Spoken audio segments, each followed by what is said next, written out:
7:38 minutos de la mañana, seguimos en nuestra conversación con el profesor universitario Félix Gerardo Arellano, además internacionalista. En este escenario de la ONU, de la 73ª Asamblea General, se dieron muchos encuentros. Veíamos al presidente de Colombia con el presidente Donald Trump, tratando, entre otras cosas, el caso de Venezuela, pero también vimos reuniones del canciller venezolano Jorge Arriaza con Michelle Bachelet, que es alta comisionada de Derechos Humanos. Ella le pidió e hizo pública además su declaración que Venezuela permita el ingreso de una comisión que pueda cerciorarse y además que se permita la ayuda humanitaria. El presidente Maduro responde que está dispuesto a recibir a Michelle Bachelet. ¿Qué tanta objetividad puede tener una reunión que solo sea con el gobierno nacional para verificar ciertamente lo que está ocurriendo? Bueno, mira, si autorizan la entrada no sería de Michelle Bachelet, sería de un grupo. De una expertos. Comisión, exacto. Que ella pueda venir presidiéndola, bienvenida, maravilloso, pero es un grupo de expertos.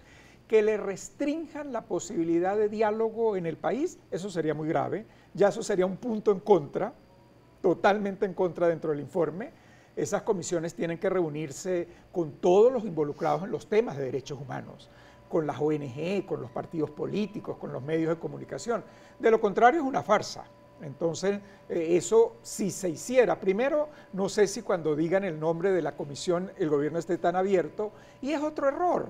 Veamos cómo en Nicaragua, en inicios del conflicto, creo que ha endurecido hoy día su posición, pero a inicio del conflicto el gobierno de Nicaragua dejó entrar a la Comisión Interamericana de Derechos Humanos, que en Venezuela está vetada desde hace varios años. El gobierno se presenta en el mundo como que no hay violación de los derechos humanos, que no hay presos políticos, que lo que hay es políticos presos y no presos políticos, etcétera, etcétera. Entonces no entiendo por qué se niega que la Comisión Interamericana de Derechos Humanos pueda entrar.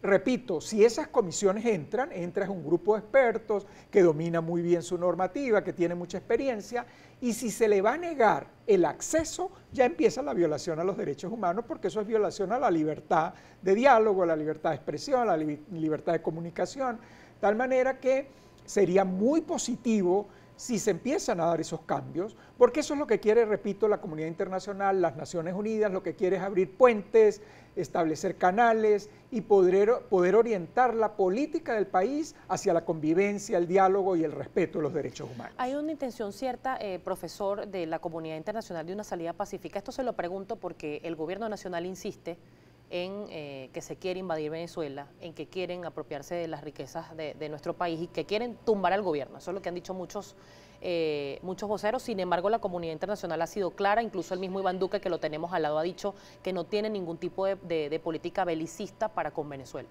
Sí, es una dura manipulación que creo que ya la comunidad entiende, porque creo que en Naciones Unidas, si hubiera habido derecho a réplica inmediatamente después de ese largo discurso que alteró las reglas, el presidente pide que los demás cumplan las reglas, pero él las viola con un discurso tan largo.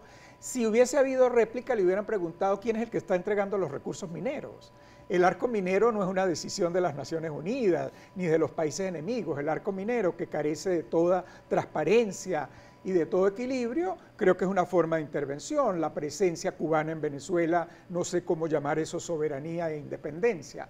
De tal manera que es un discurso que no se corresponde con lo que aspira la comunidad internacional. El Grupo de Lima se crea específicamente para restablecer la democracia en Venezuela y está luchando para que eso se haga por los canales de la negociación, del diálogo. De allí, disculpa que vuelva al tema, adelante, de allí la importancia que tenía República Dominicana, porque a eso es lo que apuesta la Unión Europea, apuesta el Grupo de Lima, el Vaticano. Cuando el Vaticano se prestó a una negociación, lo hacía en aras de la paz, en aras de la convivencia.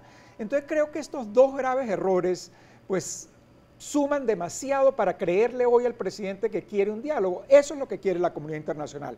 Que dentro de alguno de los países, dentro de alguno de sus miembros, hayan aspiraciones, sueños, proyectos militaristas, no lo dudo. El gobierno tiene una actitud militarista demasiado marcada. Está todavía fresco aquellas expresiones, esto es una revolución pacífica, pero armada. Entonces, bueno, esa actitud belicista creo que es más del gobierno de Venezuela que de la comunidad internacional. Lo que pasa es que cuando la comunidad ha puesto la mesa, otra mesa es la OEA. Lo que ha aspirado la OEA con las distintas resoluciones que se han aprobado es que la OEA se convirtiera en el foro para el diálogo y la transformación. Pero repito, ahí hay que dar señales de cambio. No puede ser que pasemos años dialogando. Tiene que haber al más corto plazo medidas contundentes de cambio. Esa, repito, es el Consejo Nacional Electoral. Y hablando de señales, profesor, ¿qué mensaje quiere enviar el presidente de Venezuela o el gobierno de Venezuela cuando niega la crisis humanitaria y tenemos un buque chino en La Guaira? Eso es un grave error en Nueva York, porque el gobierno no solo lo ha reconocido hablando de la vuelta a la patria, si hay vuelta a la patria es porque hay diáspora. Lo que no termina de reconocer es que hay diáspora por una política equivocada, aunque hay voceros que se han atrevido a decir que la política cambiaria no era la mejor, todavía no han llegado a reconocer que expropiar, destruir la economía es un grave error. Lo que ocurre es que de acuerdo a la experiencia cubana, eso para el gobernante no es tan equivocado, eso le permite consolidarse, eso le permite controlar el país, pero bueno, en un mundo democrático, en un mundo globalizado, ya no es tan fácil esconder los errores. Entonces yo creo que si el gobierno no termina de reconocer que es fundamental los cambios en los que el partido de gobierno participa, cambios en los que si se consolida la democracia, nadie está excluido. Esa es la virtud de la democracia, que nadie debe estar excluido.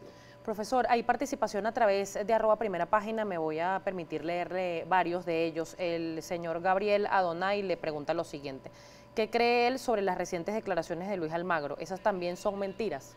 Bueno, el señor Almagro es el secretario general de la OEA que tuvo la valentía de utilizar el artículo 20 de la Carta Democrática y eso ha molestado tanto. Lo que pasa es que a los gobiernos les encanta tener textos maravillosos para que nadie los use. Cuando los empiezan a usar, como lo hace Almagro con el artículo 20, y ahora lo están haciendo unos gobiernos por primera vez en la historia en el tema de la Corte Penal Internacional. Lo que han hecho 6 países es utilizar el artículo 14 del Estatuto de Roma que nadie había utilizado.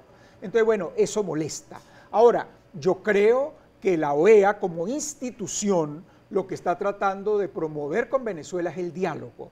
Las actitudes agresivas, las actitudes de menosprecio, lo que hacen es encerrarnos y destruir aún más la situación del país. Le dice por acá José Ojeda, ¿de qué manera beneficia directamente a los venezolanos esa resolución de la ONU? ¿Qué están esperando? Le pregunta el señor José Ojeda. Lo que pasa, interesante pregunta, porque creo que hay una actitud de pedirle a la comunidad internacional que haga milagros, que la comunidad internacional lo resuelva todo. No, la comunidad internacional coadyuva, contribuye.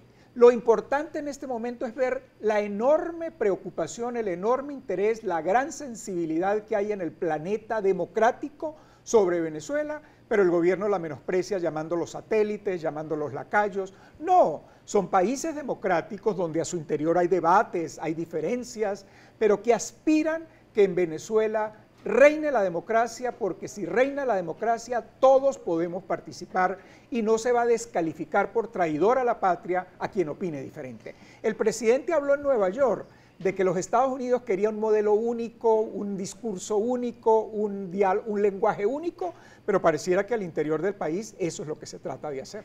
Profesor, me quedan un par de minutos y no quiero dejar de tratar este tema. El tema de las sanciones. Nuevamente el presidente de la República, Nicolás Maduro, ha dicho que, bueno, en estas últimas que se incluyó a la primera dama Cilia Flores y al ministro de Defensa, Vladimir Padrino López, decía que era una medalla que les garantizaba a ellos que están manteniendo el legado de Hugo Chávez, que están defendiendo la soberanía. Pero se insiste también en que estas sanciones son las que mantienen a Venezuela en este estado económico de hiperinflación, que por cierto se han dado cifras de más de 5.200.000%, que pudiera cerrar la cifra en diciembre de este año. Y le he hecho esta pregunta a otros analistas, ¿son para funcionarios o son para el país, como lo dice el gobierno? Obviamente son para funcionarios y el gobierno está en una campaña mediática de manipulación, de transformación de los hechos para de tanto repetir esa versión se haga verdad. Lo cierto es que son sanciones a individuos, no podemos decir que los individuos que allí están involucrados sean todos los empresarios del país, creo que no es ninguno, que gracias a ellos funcione la economía, porque si así fuera, pues habría un efecto sobre la economía. Son funcionarios que están sancionados por el tema de los derechos humanos, por el tema de ilícitos dentro de la normativa internacional. La crisis del modelo tiene varios años en funcionamiento. Expropiar e invadir no es crear riqueza, es destruir riqueza. Ahí están las raíces.